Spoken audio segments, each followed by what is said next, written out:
justificativas da redução de danos, até aqui tudo bem. Outras propostas, eu falei, a luta que se juntou, né, com as estratégias de redução de danos pelos direitos dos dependentes, e aí não era direito de usar droga, era direito de ter mais possibilidade, de ter mais chance de se tratar. Quase que uma luta, uma cobrança que a redução de danos arrastou junto. E não foi só isso também que empurrou essas premissas, né? O próprio aumento do consumo de drogas naquela época, né, exigia que se fosse pensada uma política sobre drogas. Nesses países desenvolvidos, eu não estou falando do Brasil. O Brasil nem sonhava com a redução de danos, em 1970, 1980. A redução de danos chega no Brasil quase em 90, em 88, 89, em Santos, lá no Porto de Santos, em São Paulo.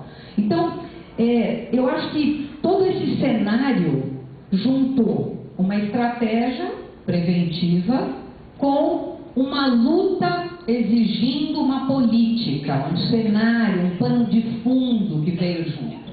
E eu acho que aí as coisas começam a se misturar um pouco. Eu acho que nos países desenvolvidos isso fica muito mais claro, esses dois cenários, a prevenção e a política, mas aqui no Brasil, quando as coisas chegam carregadas desses conteúdos, eu acho que aí a coisa se perde. Tá? A gente poderia ter usado isso de forma muito mais clara, ter debatido mais, estudado, e a gente não conseguiu acompanhar, e quase que a gente assiste hoje qualquer coisa em redução de danos. Para todas as drogas, todos os pacientes, em todos os lugares. E isso não é possível, né, como a gente já falou, o Ronaldo também já apontou. Bom, vamos seguir as nossas premissas, né? O que a gente já tinha juntado aqui, o foco nas consequências, os valores humanistas, né? Vamos resolver rápido, porque senão o paciente morre, né? O uso de droga injetável, tem as complicações pertinentes à época, uma alternativa para o modelo moral, que já não cabia mais. A OMS já estava divulgando a síndrome, a gente já tinha que abrir mão, e também não é só falar em doença, né? E muito menos em crime, chega desses modelos tudo ou nada, que isso não funciona, né? Estamos falando de um fenômeno complexo, e aí uma política que estava por trás sendo exigida, né? E que justificava que serviços de baixa exigência fossem pensados para dar espaço para essas estratégias também. Porque se a estratégia foi mal entendida, é lógico, muitos países vetaram essas estratégias. A própria Inglaterra não quis saber de distribuir seringa até que chegou a AIDS. Então imagina quando a coisa chega aqui ainda muito mais mal entendida e vai fazer com que a gente tenha, sim, serviços puramente focados na redução de danos e mais, para o tratamento da dependência, que é isso que infelizmente não se justifica por todos os estudos e todos os princípios de tratamento. A redução de danos, ela serve como estratégia de prevenção, pelo menos até essa época, para as doenças sexualmente transmissíveis, ou infecto-contagiosas, ou somente contaminação por via endovenosa. Uma outra coisa surge aqui que é muito importante, que eu acabei engolindo, mas para se aproximar desses indivíduos que não estavam nos serviços, né, serviços que estavam pensando seus modelos nessa época, né, os conceitualizadores, os pensadores da redução de danos, começaram a ampliar as estratégias também. Nós não tínhamos só mais distribuição de seringa e agulha, né, não tínhamos só mais a substituição da heroína pela metadona, mas a gente tinha também uma busca ativa dos pacientes. Por quê? Porque esses pacientes com tudo isso não buscavam tratamento. Tá? Então esses serviços de baixa exigência são também para acolher de forma diferente um usuário de droga injetável, um usuário de droga ilícita, que infelizmente estava excluído das definições e dos próprios serviços e, obviamente, precisava que a gente criasse um outro tipo de estratégia para abordá-los. E aí, estratégias de busca ativa desses indivíduos na comunidade, muitas vezes oferecendo sim, quando usuários de droga endovenosa, a substituição, né, os aparelhos, ou ensinando esses indivíduos a fazer asepsia, não compartilhar seringas e agulhas, e também se prevenir em relação ao sexo com distribuição de preservativos. Se aprendeu com a AIDS que essas doenças não tinham só transmissão endovenosa, tinham transmissão sexual também. Se aprendeu isso também com a sífilis, com a hepatite. Então se justificava que a estratégia pudesse ser um pouquinho mais ampliada e com isso a gente ficasse um pouquinho mais perto do paciente, quem sabe ele nos ouvisse diferente, diminuísse um pouco o estigma, né? Uma intervenção um pouquinho mais pragmática, mais empática e que tentava acolher esses indivíduos, mas não para tratar a dependência. Mais uma vez, não era o tratamento preconizado para a dependência. E, de novo, esse cenário político que está por trás, esse pano de fundo, eu acho que acaba confundindo um pouco essas premissas e como a redução de dano chega em países menos desenvolvidos, que têm menos acesso ao conhecimento, menos acesso a financiamento para fazer pesquisa e acabam, sem a menor dúvida, inventando a roda, né, como o Ronaldo falou, e o resultado não tem sido bom. Não tem sido bom, não é por nada não é porque nós não podemos usar nossa criatividade, não, desde que a gente comprove os resultados, que isso é ética no nosso trabalho.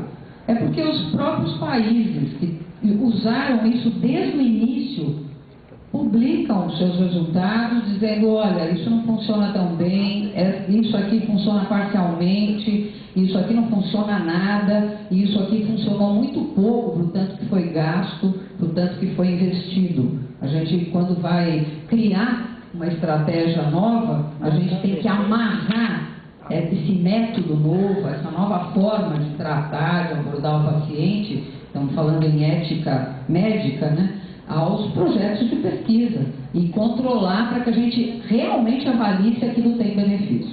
Isso é fundamental, né?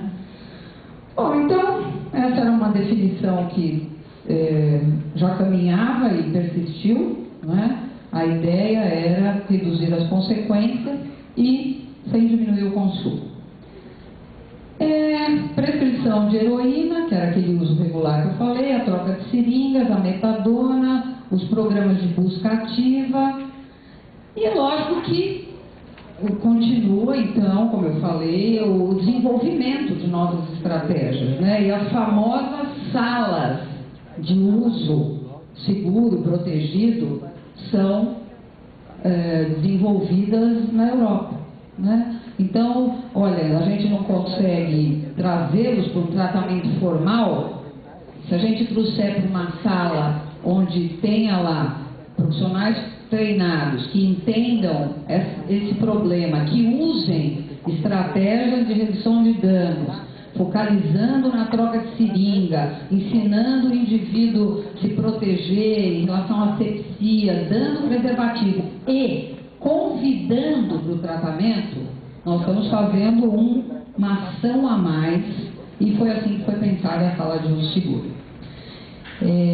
Hoje, nos países que desenvolveram esse tipo de estratégia, todas as salas de uso seguro estão fechadas, né? Foi uma das que primeiro, infelizmente, não produziu bons resultados e que primeiro os países abandonaram esse tipo de ação. Por último, né, eu acho que o que veio de novo como uma interface dessas estratégias foi um aumento da tolerância em relação ao consumo de drogas e muitos países descriminalizaram parcialmente as drogas. Descriminalizaram parcialmente, nenhum país legalizou drogas. Nenhum país. Então, essa descriminalização já vinha sendo pensada, né, de uma forma ou de outra. Por quê? Porque não se conseguia atingir esses indivíduos em particular. E eu acho que aí misturou ainda mais os dois cenários. O cenário da prevenção das consequências do uso de drogas e o cenário da política, uma política que passa a ser mais permissiva, mais tolerante e que acaba por, em muitos países da Europa, descriminalizar o consumo.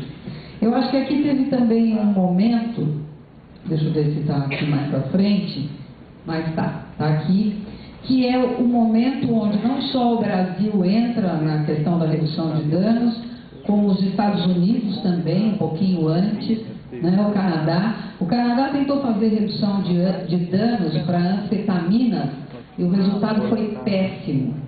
Por quê? Porque a anfetamina é totalmente diferente da heroína, anfetamina injetável.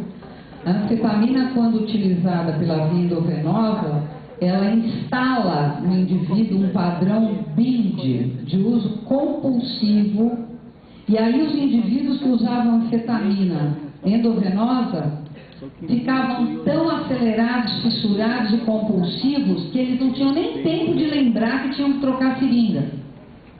Então, essa técnica para essa droga não funciona. Então, para a gente ver como a gente precisa olhar com bastante critério, né? Como a gente lê um trabalho científico, a gente precisa ler com bastante critério, porque senão a gente não percebe esses detalhes. E aí vai achar que a redução de danos pode servir para tudo. A redução de danos nada mais é do que falar para o indivíduo diminuir um pouquinho a droga, ou então, como o Ronaldo falou, substituir por outra ainda não testada. Não é isso a redução de danos.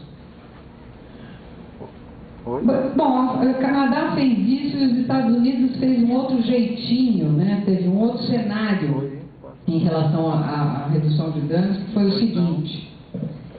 Já existia no Canadá, já era divulgado e utilizado, aliás, nos Estados Unidos, uma técnica muito importante que chama-se beber moderado, que é uma técnica, com a bebida alcoólica, que ensinava os usuários de álcool a diminuir o consumo de álcool. Isso foi pensado inicialmente no Canadá, em 1980, e foi utilizado não só para usuários abusivos de álcool, como também para dependentes. Não funcionou para os dependentes de álcool, mas funcionou para os usuários de álcool que faziam abuso, jovens, principalmente jovens que faziam abuso. Bom, isso aí, em 1980, era uma técnica de prevenção. E aí o que aconteceu nos Estados Unidos? Essa estratégia de redução de consumo de álcool em abusadores foi denominada de redução de danos. Por que será que isso aconteceu? Muito provavelmente porque a redução de danos, enquanto era naquela época, com aquele formato, não entraria num país que tinha um modelo moral, um modelo repressivo, um modelo muito mais controlado para abordar esses indivíduos. Mas isso nada mais é que uma estratégia de prevenção. Eu vou ensinar, assim ela foi pensada no Canadá. E não no Canadá, foram estudadas várias amostras com essa técnica. Para os dependentes, infelizmente, essa técnica não funcionou. Os dependentes não só não conseguiam reduzir consideravelmente o consumo de álcool, como rapidamente voltavam para o padrão anterior, que é o que a gente observa nos nossos pacientes. Cada droga, cada indivíduo, cada lugar, cada cultura, né? Nesse sentido, cada lugar. Bom, mas tudo bem, redução de danos pôs um pezinho lá no Canadá, pôs outro pezinho nos Estados Unidos e pôs um pezinho aqui também no Brasil. Quais eram os indicadores da redução de danos? Todos eles. Diminuir as doenças por via endovenosa e por via sexual, diminuir a relação dos usuários de drogas com violência, com crime, tentar entender e diminuir, obviamente, o mercado das drogas e diminuir a prevalência de drogas. Isso é indicador não só para a estratégia de redução de danos, é indicador de serviços de tratamento para as drogas, né? E aí a gente já percebe que as coisas estão totalmente sobrepostas, né? E não são, mais uma vez, não são. Mas foi assim que aconteceu e não foi diferente no Brasil e nesses países onde mais tarde só essas estratégias são implementadas. Lógico que a ciência progride, né, no seu desenvolvimento, no seu conhecimento, né, e vai propondo novas estratégias, com protocolos diferentes do tratamento das drogas. E hoje, da década de 90 até hoje, nós temos 20 princípios para o tratamento da dependência de drogas, entre eles que a gente possa utilizar quando o indivíduo usa droga injetável para prevenção de complicações, estratégia de redução de danos, né? Então, chegando hoje, no cenário atual, nós estamos no momento que nós temos que incluir esses 20 princípios referendados pela ciência, alguns dos quais o Ronaldo falou de manhã, uma parte, e também, se necessário, como foi feito no Brasil, lá em Santos, no Porto de Santos, estratégia de redução de danos. Só que tem um outro cenário aqui, né, acontecendo. Vocês lembram que eu falei que uma das premissas era também aumentar a tolerância em relação ao uso de drogas, e alguns países caminharam com processos de descriminalização de algumas drogas.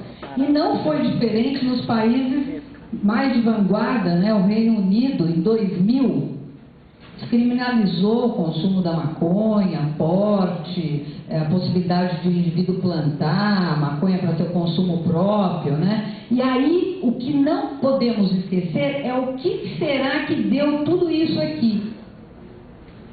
Que aí sim, eu acho que o Brasil vai conseguir pensar o que é bom para o Brasil, países que já foram indo na frente com políticas de mais tolerância, com estratégias de mais tolerância, e o que aconteceu.